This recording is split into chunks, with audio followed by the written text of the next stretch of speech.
So I'm going to state two beliefs, assertions, worldviews, and I want you to really feel in to how these resonate. Bad things happen for no reason. Bad things happen to good people. It's just by chance.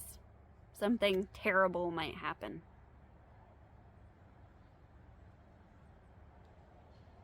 You create your reality. You are responsible for every single thing that happens to you.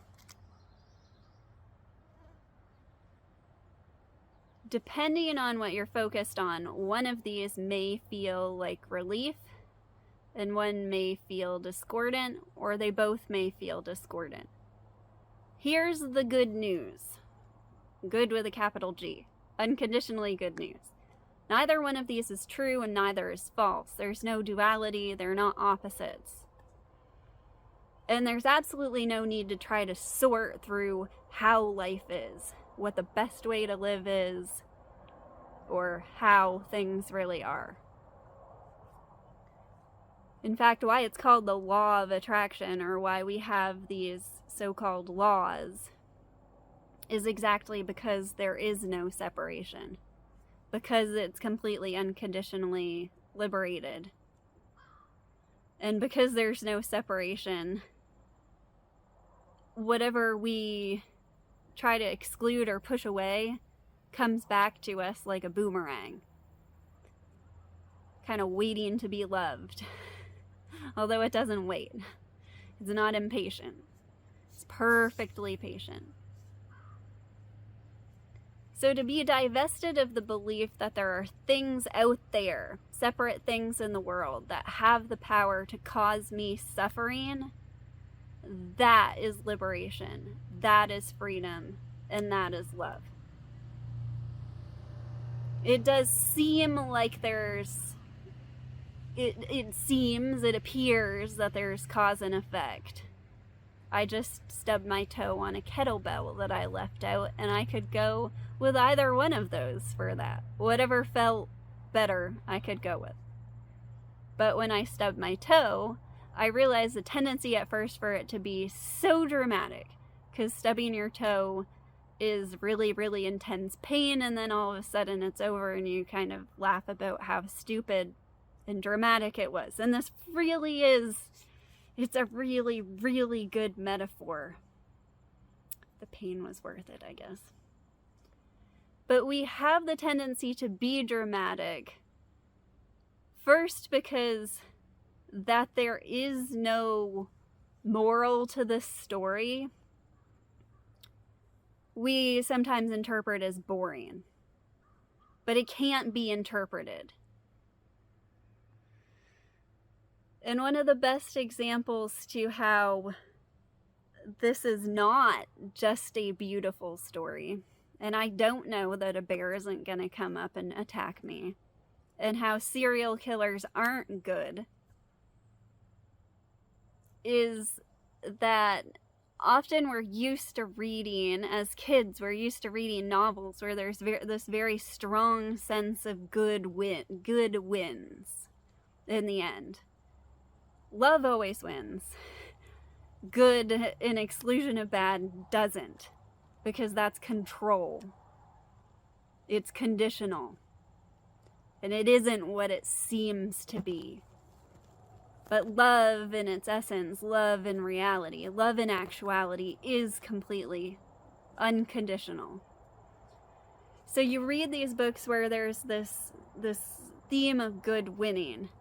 And then, as an adult, I came across the book series that the Game of Thrones was based on.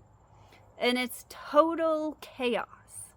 It's just very much what the author wrote to kind of get out of his system, that he was writing a lot of screenplays, and there were these themes and these terrible things that could happen to characters that were completely inappropriate to have happen on television. And the irony is that now they no longer are, and it was a very wildly popular TV show. But it shocked me when I was reading the books how I kept looking for things to turn out right, for things to progress, for all these struggles to be worth it in the end, to pay off for this character and their luck to change. And he never even finished a series. This is completely unedited, and there's nothing anyone can say about it. There's no moral to it. There's no vendetta. There's no reason why the author is writing this out. There's just love, and it's not going anywhere. And it can first seem incredibly disappointing or incredibly scary that this isn't going anywhere. There's nothing behind it. There's nothing guiding it. I sometimes make the joke from my childhood that, because I went to Bible school all the years in grade school, and we would sing, God has the whole world in his hands. And I joke that God doesn't have hands. Nothing is holding this up. But unconditional love, God, whatever you want to call it, it's so much better. It's so much more unbelievable than that.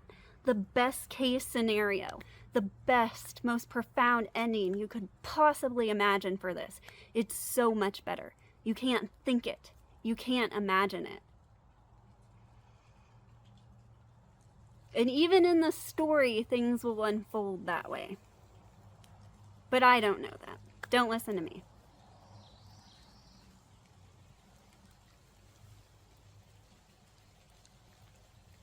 So the tendency of thought is to try to preempt or beat to the punch all of the bad things that we can imagine happening to us.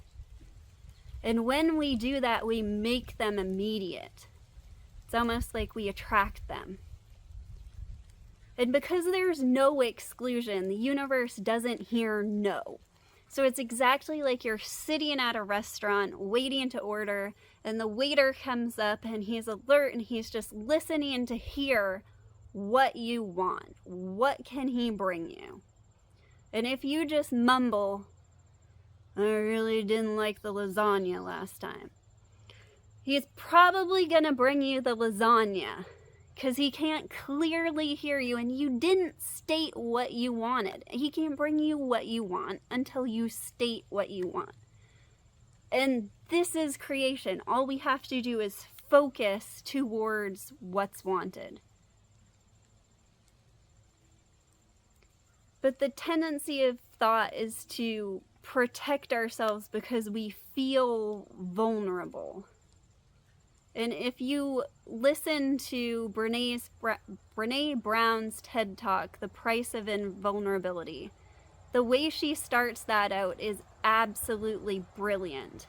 And I hear this objection so much to non-duality or law of attraction that someone comes up with the worst, most inappropriate example they possibly can to try to challenge, to try to shake the confidence. But this isn't confidence.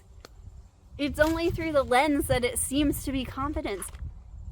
I have no idea what's going to happen. None whatsoever. Nobody has any idea what's going to happen. But the insecurity is found in trying to know, trying to preempt that something very bad is potentially going to happen.